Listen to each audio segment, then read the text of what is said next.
Israeli सेना का दावा, गाजा में हमास का नियंत्रण टूटने लगा। गाजा, इजरायली सेना के प्रवक्ता एफी डेफरिन ने दावा किया कि गाजा पट्टी में हमास का नियंत्रण टूटने की कगार पर है।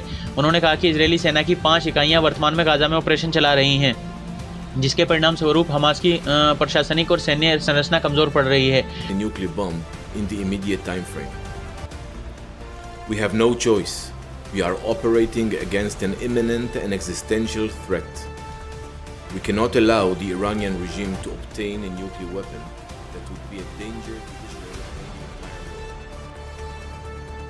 world. डेफरिन ने यह भी दावा किया कि सहायता वितरण केंद्रों पर बड़ी संख्या में फिलिस्तीनियों के मारे जाने की खबरें बिल्कुल झूठी हैं और पिछले सप्ताह इजरायली सेना ने गाजा में 150 सबोर्टर्स को मार गिराया है। डेफरिन के अनुसार इजरायली सेना ने गाजा में हमास के नेतृत्व और बुनियादी ढांचे को निशाना बनाया है, जिसमें कमांडरों की कमी, सुरंग नेटवर्क का विनाश और ईरान जैसे सहयोगियों से समर्थन में अनिश्चितता शामिल हैं। उन्होंने कहा कि इजरायल की निरंतर सैन्य कार्रवाइयां, जिसमें हवाई, समुद्री और ज़मीनी हमले शामिल हैं, हमास की गाजा पर पकड़ को कमज़ोर कर रहे हैं। इसके अतिरिक्त स्थानीय कबीलों का विद्रोह, जिनमें से कुछ को इजरायल का समर्थन प्राप्त है, ने भी हमास की स्थिति को और कमज़ोर किया है। हालांकि हमास ने इन दावों को खारिज करते हुए कहा कि वे अभी भी गाजा में प्रमुख शक्ति है और इजरायली हमलों के बावजूद अपनी गतिविधियों को जारी रखे हुए है। हमास के प्रवक्ता ने कहा कि इजरायल की सैन्य रणनीति नागरिकों को आतंकित करने और उनकी हत्या करने पर आधारित है और संगठन एक व्यापक समझौते की मांग कर रहा है, जिसमें पूर्ण युद्ध विराम, गाजा से इजरायली सेना की वापसी, पुनर्निर्माण और कैदियों की रिहाई शामिल है। डेफरिन ने सहायता वितरण केंद्रों पर फिलिस्तीनियों की मौत की खबरों को हमास का प्रचार करार देते हुए खारिज किया। उन्होंने दावा किया कि इजरायली सेना ने केवल उन लोगों को निशाना बनाया जिन्हें वे सबोर्टर्स मानती है, जो सैन्य बलों के लिए खतरा पैदा कर रहे थे। हालांकि गाजा के स्वास्थ्य मंत्रालय, जो हमास द्वारा संचालित है, ने बताया कि मई 2025 के अंत से सहायता वितरण केंद्रों के पास इजरायली हमलों में कम से कम 500 लोग मारे गए हैं, जिनमें से कई भोजन की तलाश में थे। संयुक्त राष्ट्र और अन्य मानवीय संगठनों ने इन हमलों की निंदा की है, जिसमें संयुक्त राष्ट्र के मानवाधिकार प्रमुख वोल्कर तुर्क ने इन्हें युद्धापराध करार दिया। तुर्क ने कहा कि इजरायल की सहायता वितरण प्रणाली, जो गाजा ह्यूमैनिटेरियन फाउंडेशन द्वारा संचालित है, भोजन को हथियार के रूप में इस्तेमाल कर रही है।